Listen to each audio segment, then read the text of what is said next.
Okay, this is part 2 of the Awaken Lions psyop that I'm going to continue on from.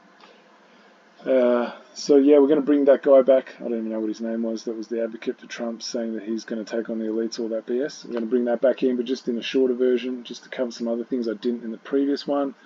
But before I do that, I'm going to go into the Brezhnev quote in a little more detail this time around. So here it says is that exposure to true information does not matter anymore. A person who is demoralized is unable to assess true information. The facts tell him nothing, even if I shower him with information. With authentic proof, with documents and pictures, he will refuse to believe it. That's the tragedy of the situation of demoralization. Right? So, and if you watch the previous one I made, I explained demoralization as one who is lacking moral clarity. Right? They do not know how to figure out the difference between objective morality and false morality, right? And that's the purpose of religion, is to give you a false morality. And I'm about to show you someone who's left comments on things I do that shows just how they're incapable of doing it, right? It's so... Once you can step back out of that emotional attachment, it's so easy to see, but unfortunately what the whole purpose of the mind virus is to get the emotions to attach to things that are not true as truths. That's the point. And once they make that attachment, it's pretty difficult for them to separate out of that, because their entire comfort that they draw from that attachment gets ripped out of them. So it's like sweeping the rug from under somebody, right? And then there's just like this vortex that opens up and you're free falling. That's a really accurate depiction of what the experience is as to why people clutch at their beliefs. So I'm about to show you that. I just want to make mention of that I wish I had this when I was doing the stuff on all the people that were attacking me when I did all the BOSI work, because that's them in a nutshell, because I actually showed evidence of him making promises of things that were going to happen with timestamps and dates, and they never did, and they still came after me like I was someone who was trying to what's the word, discredit an honourable man. I mean, you look at the contradiction right there, right? This is just proof of this statement here, that once you're demoralized, facts don't count for anything. So now we're going to look at this comment. It's one of the bits of fan mail that I got, which I quite enjoyed, and so I thought it was worth showing. So here we go. So you are saying Christians are easy to control. Now, a lot of people don't make a distinction between the two types of Christians. You've got exoteric, which is the ones who believe in prescriptive things, that you need to do certain things to get salvation, right? There's certain actions that are prescribed by your masters, right? That's exoteric, that they're a set of rules and behaviours and customs, etc., practices that some ruling elite has set aside you're supposed to do, right? And that'll get you salvation. And then you've got esoteric Christians, and they're the ones who are actually in the pursuit of objective truth. So the two polar ends of the same spectrum, I guess. Just like hot and cold, right? Or night and day. Now, here's my response. Let's find out. Let's hear your vision of how a collective of people can live cohesively without government. Right, so what is government? It's the actual structure that controls the mind to alter its perception of reality, so then one will actively enslave itself. That's what government means, right? So, she's been asked, I'm assuming it's a woman, because there's no actual picture of a female in there, in the profile.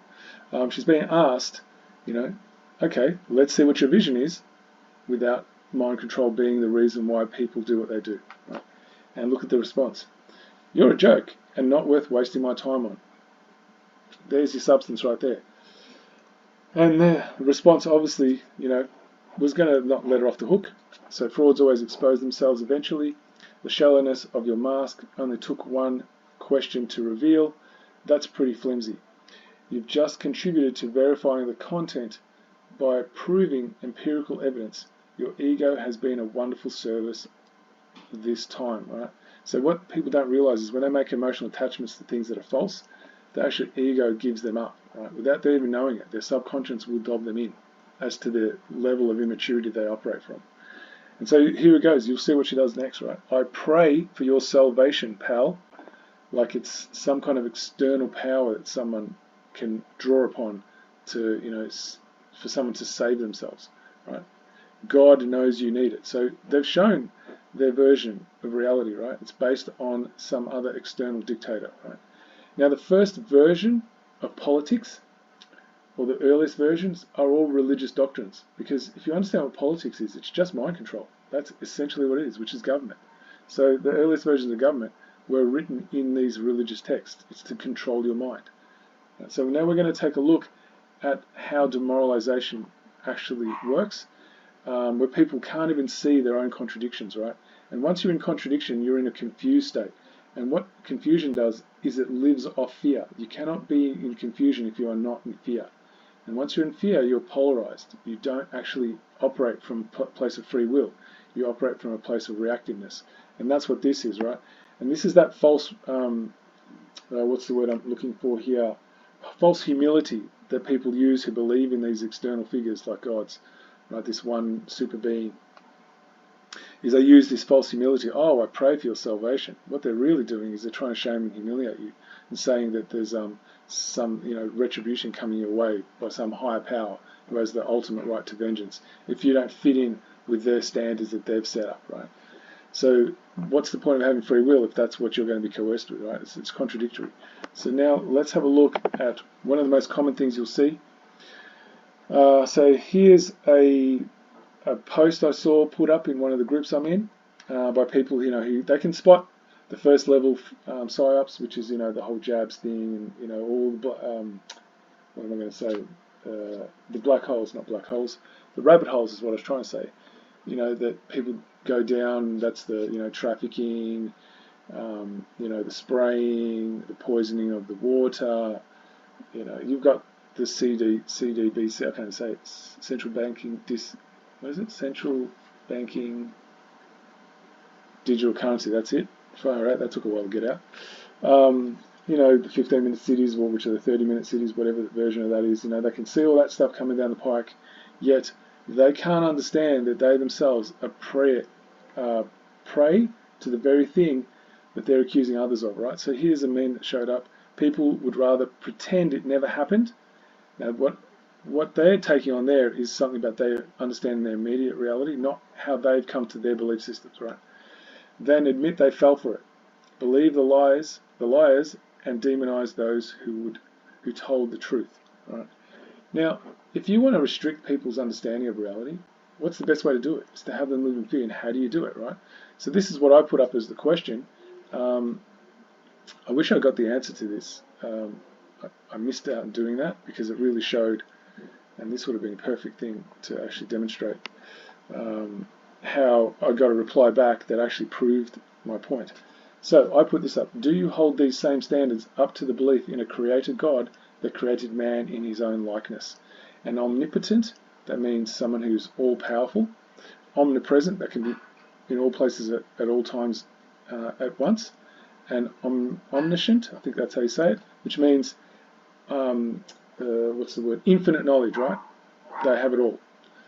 So someone is one of those, but yet they're an overlord that wields unchallenged power and authority to exact vengeance at will. Because you know what that Bible verse is?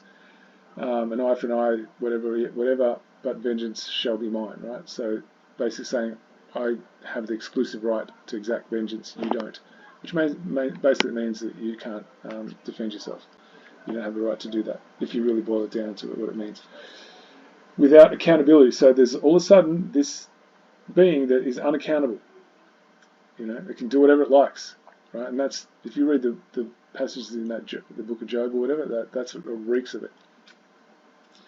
One can only have a personal relationship with, so this is, one can have a personal relationship with, pray to when you're feeling desperate to find salvation, which you just saw as a version of that last comment. Beg for forgiveness requires worship and obedience to his will and demands faith in its decisions, no matter the personal cost. Now, if you were to narrow this down into a human being, what would be your assessment of them? Would it be someone who's quite moral? Or would it be someone who's hugely immoral and abusive, right? What would it be? But then somehow, you don't hold those same standards to this other being, right? Why not? That's a really important question. It doesn't get asked, and it can only be in existence if there's fear in place. Fear to look at those who can harm you from a neutral perspective, because you fear the harm that's coming your way. That's the whole point. Now, if you think about it, would that not benefit someone who wants to be able to assume that position, right? By creating the idea that such a thing can exist, would that not benefit somebody? Just throwing it out there, right? So now we're going to look back at that guy who was at Davos, who did the ramblings, just in the shortened version, and just cover a few things that I didn't cover. Equally laughable to use the word dictatorship at Davos and aim that at President Trump. In fact, I think that's absurd. But I'm going to step aside from that constructive criticism. Now, right there, he's just called it constructive criticism. Huh? Bit of a contradiction. I just forgot to point that out last time, so that's why I want to bring that one up. So he's actually said that what they call President Trump being a dictator, is constructive criticism. So he's telling you, right? They always do. And instead answer your question. President Trump, if he's the next president, for that matter, I think whoever the next conservative president is going to take on the power of the elites. The very reason that I'm here at Davos is to explain to many people in this room and who are watching, with all due respect, nothing personal. Okay, that in itself is a contradiction. You cannot learn something at someone, right, directly at them and say that it's not personal and it's with all due respect. Those two things are contradiction. You cannot show someone respect if you're going to tell them what's wrong with them.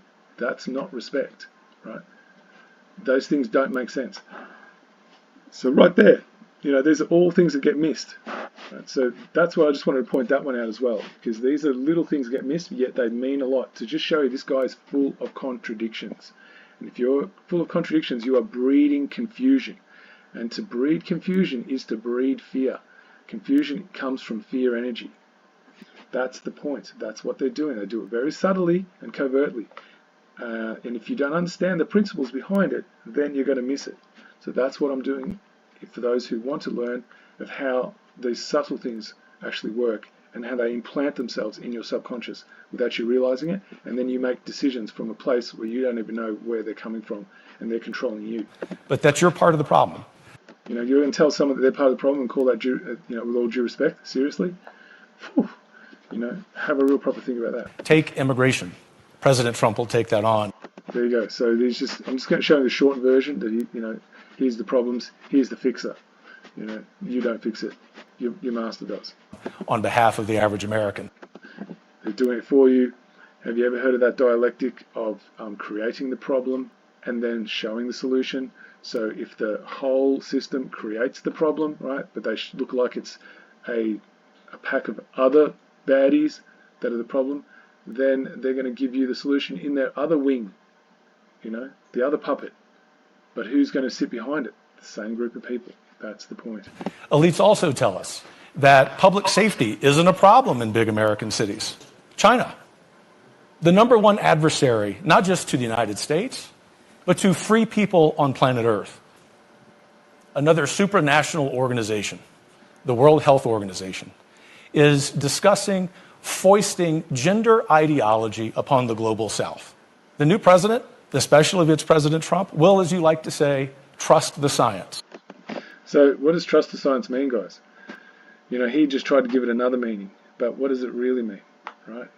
It's making you trust in what? Even though most of us can work out the difference between a male and female, So he's using that we can work that out, and now trying to give it some kind of merit by now saying, well, this is what trust the science means. You can figure out the difference between a male and female. And this guy, my choice, who I'm advocating for, of being your next slave master, the one you've already had, which, how much really changed in reality, right?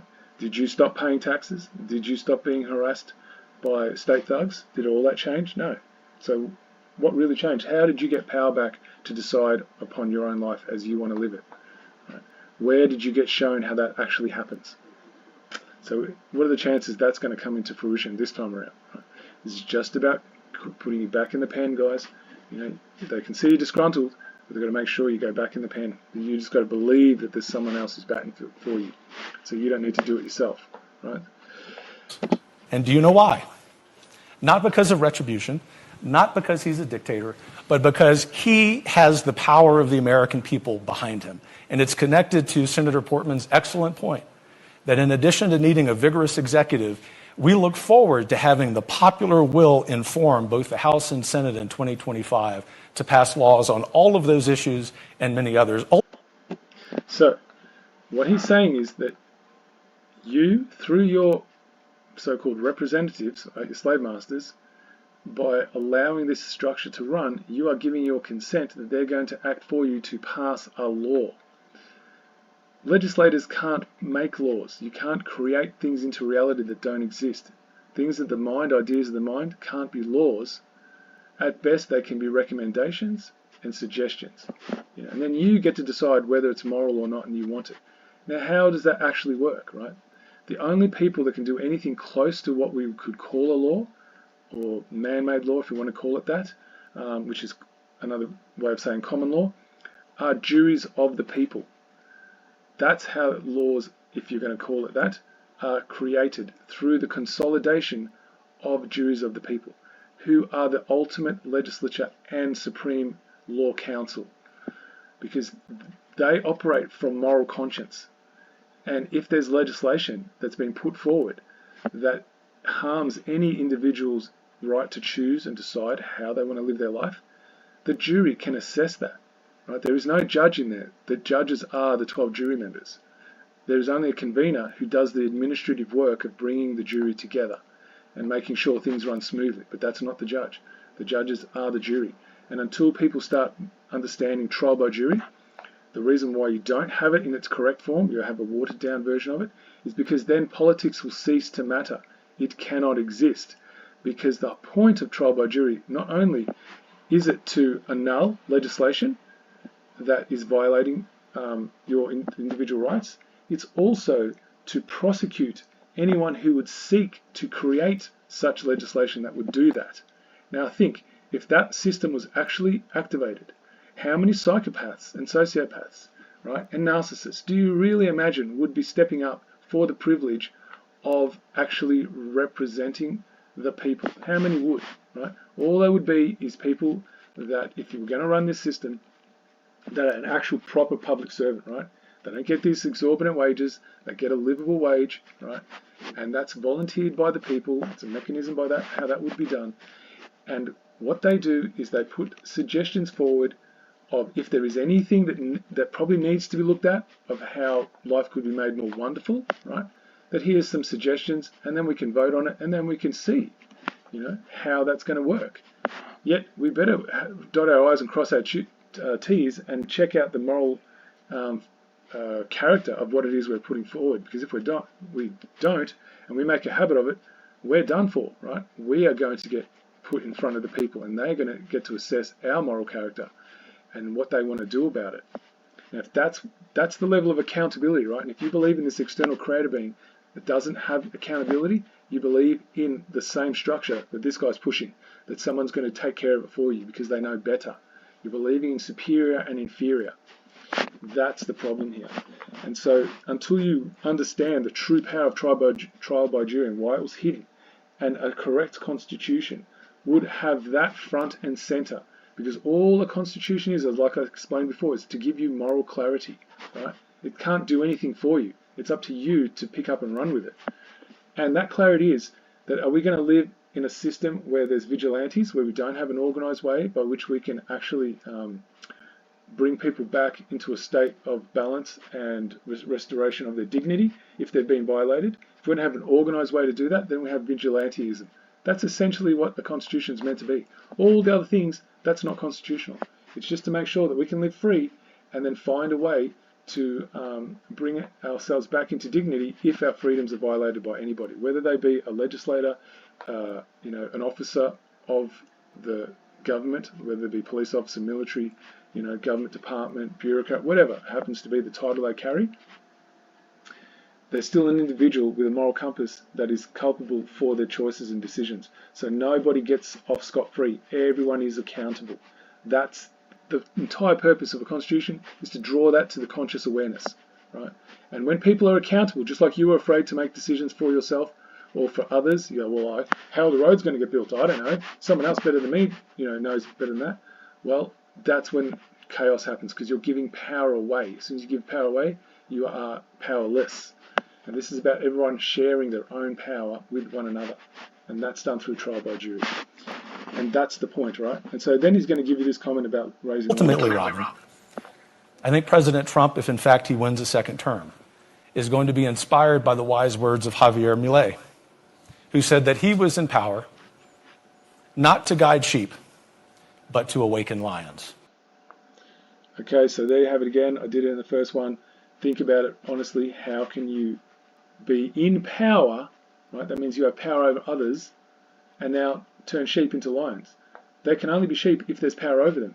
If there wasn't, they'd already be lions. So that is a contradiction in its own term. Now I'm going to go through a video, a little clip from Larkin Rose, where he talks about the fallacy of this libertarian party, like that they can actually affect change through the political system, and shows you the whole fallacy. But then in amongst all that, it also talks about the whole structure, how it's put in place of what a president can and can't do, just to show you that this stuff he's talking about, half of this is not even possible through that presidential power.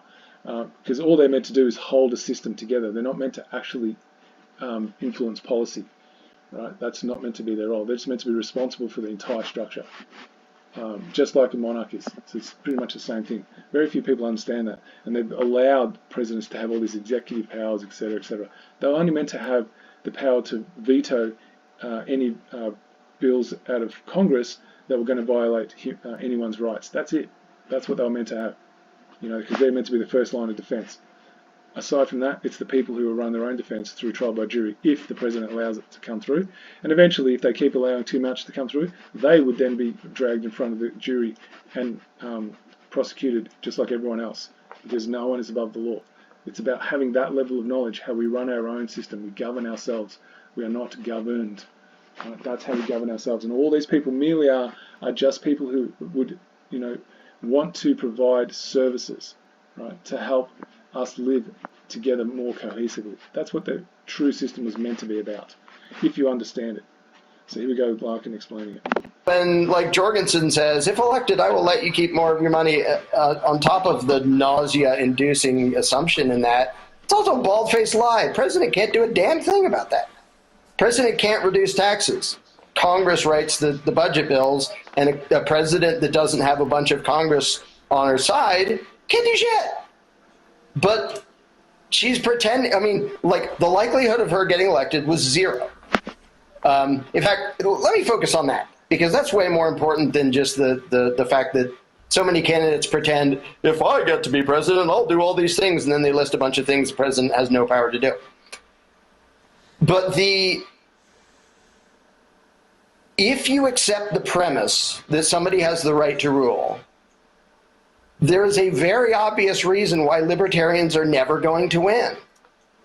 Because you'll have one candidate going to the voter and saying, hey, I have the right to rule. I have the legislative power to control other people and tax them to give them what you want. And I'm going to give you libraries and roads and this thing and that thing and all these great things. I'm going to tax the rich because there aren't very many of them.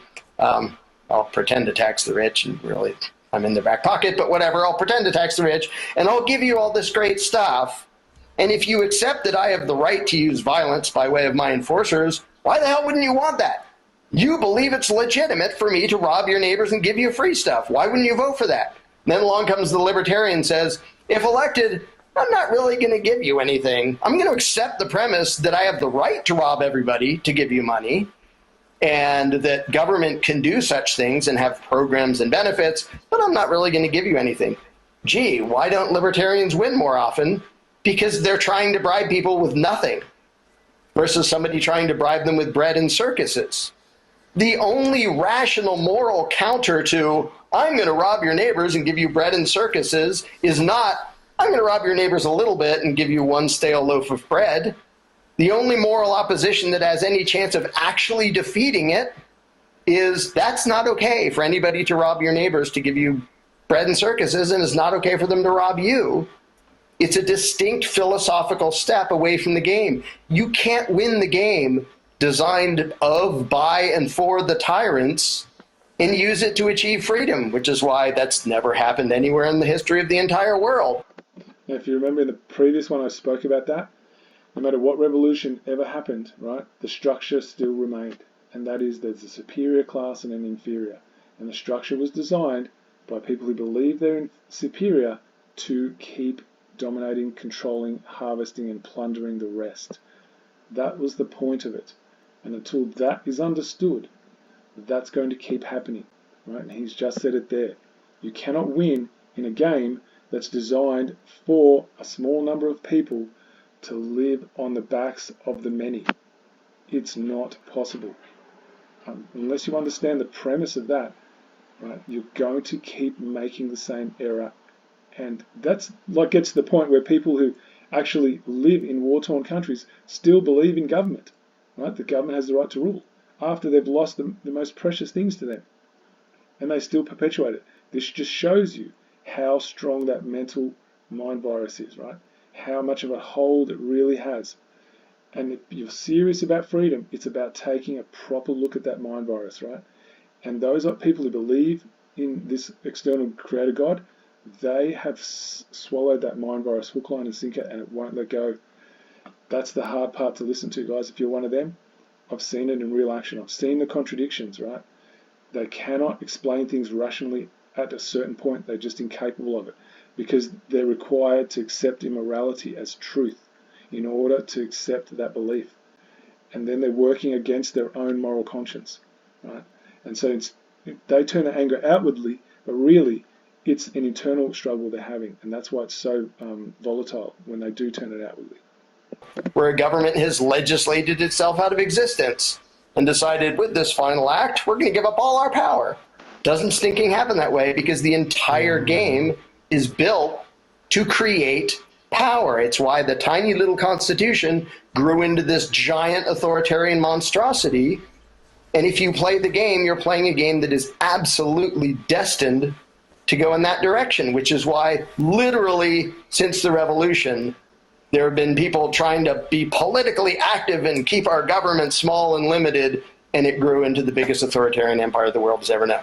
That's, to me, that is the most useful thing the Constitution did, is it proved that limited government is an impossibility.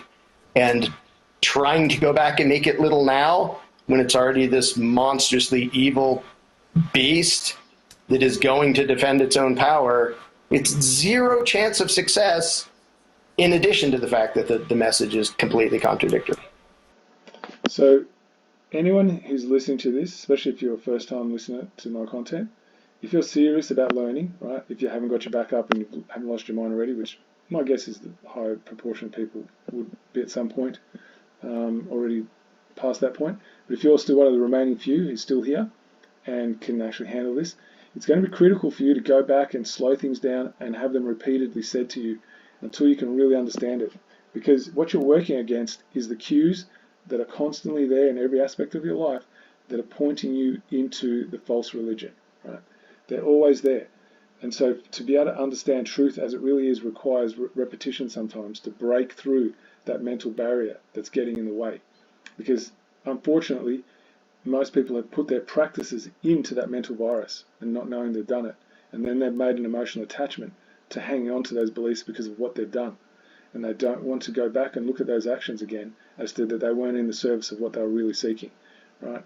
Because they, unfortunately, far too many people lack the actual moral fortitude to actually be kind to themselves, you know, and stop seeing themselves as bad or wrong or defective when their actions have not aligned with their intentions. You know, that's another mind virus on its own, but I'm not going to cover that one today. So the one thing that Larkin doesn't cover is trial by jury in its correct form. He thinks trial by jury is how they have it now in America, which is a watered down version. It's not the actual correct one.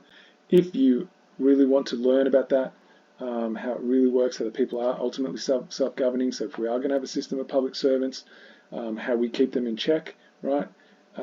It's within a certain number, a subset of articles that are in the Magna Carta 1215 that exists. The rest of it is not the Constitution. That's it's an agreement between barons and nobles and their peer, which was what was called the monarch or king at that time. It's an agreement for them to be able to go about doing things the way they want, that's in service of them being able to function at the level they're used to. But the actual constitutional bits are still in there, and that's what we are really needing to understand. And like I said earlier, a constitution is not about just because you understand it's there, that it's going to save your ass. No, it's about you actually doing something about it. It's about you taking the individual action required from that knowledge. And if that's what you're ready to do, and you want to learn what that action actually is, then I highly recommend you go to what I'm about to show you. Okay, and just to finish off, just to show you the Magna Carta 1215 Australia site. So this is a wonderful place to come to get knowledge in one spot. So just quickly showing the intro. There we have it. Just giving a little bit there. Then you've got news and articles. So just quickly going through, you can see Will Keat, there he is just there. So he features in it. You've got your learning, so you've got videos. Just again, Magna Carta lessons. Lark and Rose, what a surprise. And there's Will Keat again, etc. David Robinson, big input into Article 61 of the 1215 Magna Carta, so really worthwhile going over that. Mark Passio, all natural law stuff, that's all connected, guys. If people think it's not, don't understand how life works. So that's all connected, that's why it's there. Hidden knowledge that gets into the principles that most people sadly don't understand. John Locke, he does specific stuff on Article 61 and how it relates to us here in Australia. Neil Oliver's stuff in there as well, and there's John Locke again, and Magna Carta and Bill of Rights, so that's a big crime, Bill of Rights that is. So just quickly going through that for you. There's a notice process if you're interested in that, so all the stuff you need here, I'm just going to quickly just fly through it, you can look at it in your own time, all the different ways you can go, and let the criminals masquerading as public servants know the crimes they're committing, and that'll all stand as evidence. When we do get those courts de jure, or légère terre, as Will was saying, and these are just things you can do right now if you don't want to do the notice process. It's one standalone letter you can send, different versions thereof, to the police and judiciary, and you've got also child protection. Where's child protection? I think it's here. There you go. Just really fast tracking through that. Social proof, you want to come see some evidence of people using Article 61, there it is there. Alright, different scenarios. There's community groups that are starting up, so you can see a few here. Alright, if you want to start your own, you can come join by going to the Contact Us page just here, if I can get it to work, and just send in your info there if you want to start your own community page in your local area. Okay, that's all I want to show about the site.